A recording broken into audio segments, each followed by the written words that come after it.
So, sa video na ito, introduce ko naman sa inyo yung tinatawag natin na variables.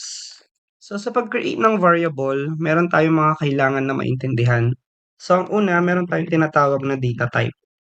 So, ang data type, isa dito yung tinatawag natin na int. Short po siya ng tinatawag natin na integer. So, when we say integer, ito po yung mga whole number. So, walang mga decimals. Example of whole number will be 10, 5, 100, yung mga ganun. So, walang decimals.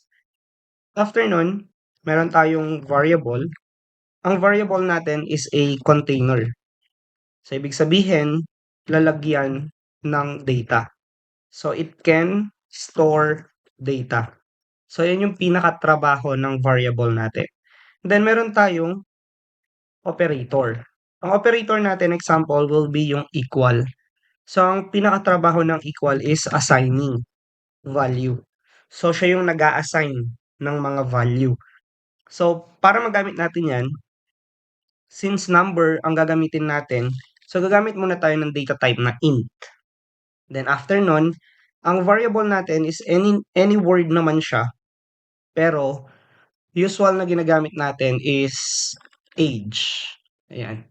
So, para kasi sa age yung gagamitin natin. And then, example, mag-a-assign tayo ng value sa age natin na 19, okay? And then, semicolon natin siya.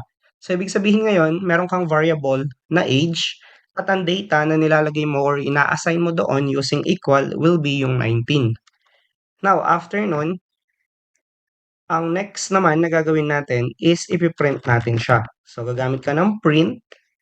Then, after nun, ilalagay mo yung age. So, text will be, yan yung mapiprint natin na age. Oops. Semicolon lang natin siya. Okay, so meron pa. Uy, wrong spelling. Print F. Yan. Then, yan. So, age lang yung lumilitaw. So, ang pinaka-purpose kasi natin is kunin itong data na 19. So, magagawa natin yan kapag gumawa tayo ng comma, tapos tatawagin mo si age. So, si age ngayon, ang pinaka-value niya ay 19. Pero kapag ganyan lang yung ginawa natin, tapos nirun natin siya, ang lilitaw lang is age pa din. So, wala yung magiging data natin or yung value. So, para lumitaw yung value, gagamit ka ng percent, tapos yung D. So, ibig sabihin yan, integer. Okay? So, kapag nakikita mo yung part na to, yan, ang meaning lang niyan ay integer. Yan siya. So, kapag nirun natin yung program ulit, papansin mo, makikita mo na yung 19 dito. So, yung age will be 19. So, kapag pinalitan mo yan, like for example is 20, sabihin mo 25, nirun mo yan, mapapalitan siya ng 25. Bakit? Kasi, ang nilagay mo dito is yung variable. So, for example, nilagay mo dito 25, tapos nirun mo siya.